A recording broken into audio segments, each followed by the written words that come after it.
बे सिम्बरगाव ओनसोलाव जोंहा माखासे समस्या जादों। बे समस्यायाव नुजाफैनो हानाय आङो जोंनि निउस कारेस्पन्डेन्ट बिथांमोनखौ आं गिबियावनो साबायखर बावबाय।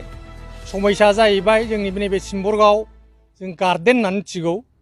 बे गार्डेनाव जोंहा गोदोनिफ्रायनो जों मिथिंगायारि मोजां मोनग्रा सुबुंफ्रा बे बिफां लाइफांफोरखौ खुब जत्नयै जों दोनबोबाय थादोंमोन। नाथाय मिन्थिस्लाबै जों बुजिस्लाबनो हायै हमदांस्लाबनो हायै माखासे बन दुइस'खौनो होननांगोन जों। बन दुइस'फ्रा नाथाय 8-9 दालसो बिफां खुनु रावनावबो सोङा हवा बोरै खावखो बोरै हाफायखो जों बेखौ दा फैनानैसो नुफैदों। दा बेखौ बबेयाव दं जोङो मिन्थिनो मोनबाय। दा बेखौ जोङो डिपार्टमेन्टखौबो बुंबाय जे डिपार्टमेन्टआ जेरैबाबो बेखौ सिज खालामना लांजोबनांगौ।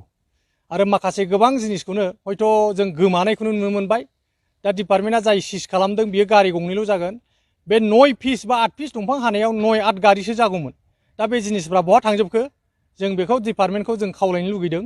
बे जिनिसा जेरैबाबो सिज जाजोबनांगौ, मानो होनबा बे रायजोनि सम्पति। जोङो बेखौ मिथिंगायारि एखेबारे समायनानि थाखाय जों बेखौ दोनबाय थादोंमोन। जों बयबो नोजोर होलायलायो ओनसोल हिसाबै। दा सिदा सिदि बुंनो थांब्ला जाय जिनिसा जेराव दङ जों बेखौसो खावलायबावगोन जे दिनै बिआर फेरेंगाया बुंबाय थायो जे माने बाला अन्थाइ न'नि गंसे गंनै बोनायखौबा हमनो हागौ।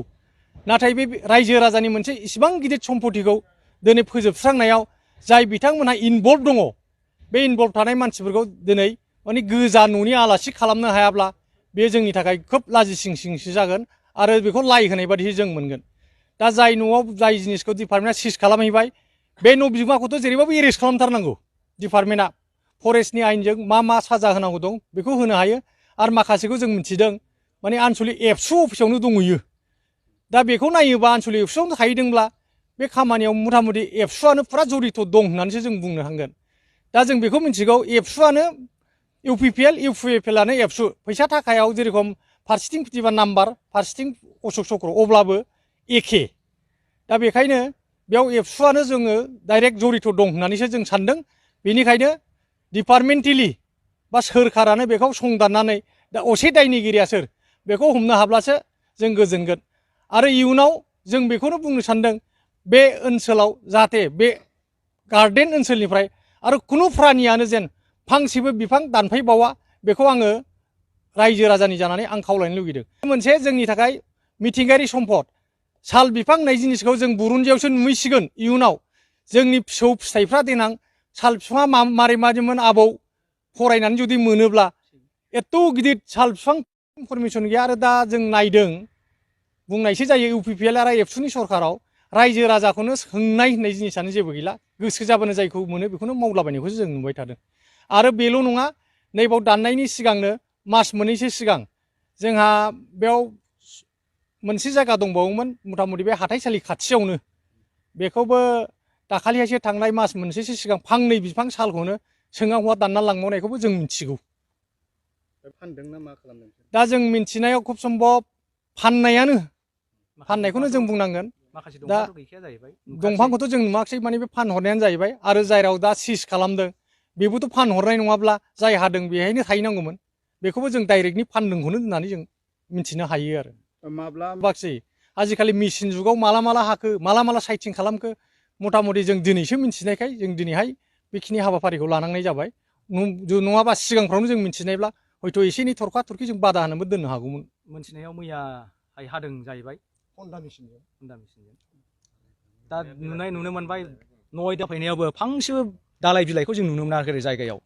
बेखौ हरजों हर बोथ्रोदजोबनाय जों बे जिनिसखौ नुनो मोनदों आरो।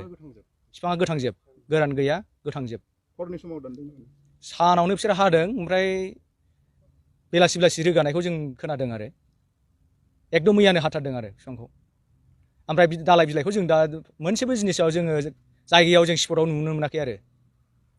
बेखिनियानो आं बिलाइसिमबोखौ बोरै फोजोबस्रांखो होननानै जोंखौ माने बखिनाय रायनाय जाहैगोन। मानो होनबा बुरुन्जिखौ फरायोबा जोंमोन बेखौ दाननायाव जोङो ओरैनो नायनायाव दा नुदों गिदिर गिदिर साल मथा मथि 8 दालसो सेगुन बिफां। बेखौ दा जों बाजाराव नायोब्ला बियो मथा मथि बुंनो थांबा 5-10 लाखनि खम जानाय नङा। मानो होनबा सालनि बेसेना दा 3,000 रां जुदि सिफटियाव जाबायब्ला आरो सेगुननि दामा जुदि नोङो 4,000सो जाबायबा दा बे 8 दाल बिफाङाव जों बे रोखोमनो 5-10 लाखसो जाहैगोनखौ जों मैलो आन्दाज मोनो आरो बे हाग्रा ओनसोलखौ बुंनांगौबा ओरैनो गोदोहाय फरेस्ट हिसाबैनो बे दङमोन दा बियो फरेस्टब्लाबो मोननै ओनसोलाव बियो रानजानाय जानानै थादोंमोन मोनसेया जाबाय कालुगाव आरो मोनसेया सिम्बरगाव दा बेवहाय जोङो गिबियाव जायगाया गुवार नांगौ हिसाबै जों बेखौ कलेज प्लट होननानै जों आवग्रिनानै दोनदोंमोन कलेज प्लट ओनसोलनि कलेज प्लट दा बे कलेज प्लट दोननायाव जोङो कालुगाव होननाय आरो सिम्बरगाव होननाय जों गोबां जुजामाख्रा जादों बे जुजामाख्रा जानायाव बे कालुगाव ओनसोला केस होनानै आंखौ लानानै 7 जन मानसि जोङो 7 दिन जेल जालायनांदों दा बेनि गेजेराव जोंहा 2 रुंसारिबो जालायलांबावबायसो दा बेखायनो जों बेखौ एसे खस्थ'यै मोनदोंब्ला बे हाखौ केस होजालायनानैबाबो जों देरहानानैसो जों मोनदों कलेज प्लट हिसाबै जों दोनदों दा बेखायनो जों बेखौ कलेज प्लट होननानै मिथिगौ आरो बे कलेज प्लटैनो थाथों बेवहाय जा सम्पति दं रायजोनि जानानै थाथों जों बेखौ आसा खालामो कलेज प्लटआवनो जोंहा ओरै सिगाङाव जों मोनसे डायरि फार्मबो खुलिदोंमोन बे डायरि फार्मनि न' बांखौबो बुंनो थाङोब्ला दा आं जायखौ मख'बोदों बिथांमोनानो फाननानै जाजोब्बाय बेनिबो जों जेबो हिसाब निकासखौ मोनाखिसै आरो बाहाय बेसेबांबा गुवार ओरैनो फुख्रि साइज दंखायोमोन आरो हा मोजांखौनो जावबावनानै फानहरनानै हा मोजांखौनो जावनानै फानहरनानै दा मथा मथि जोंनि बे मोजां हाखौनो नस्थ' खालामदों बादिसो जों मोनदों फुख्रिया थायो मालाय मा जानो जोंहा जुदि बाव कलेज गायसननाय जायोब्ला भबिष्यतआव बे हाफ्रा मोजाङै थायोबा हामगौमोन होननानै जों सानदों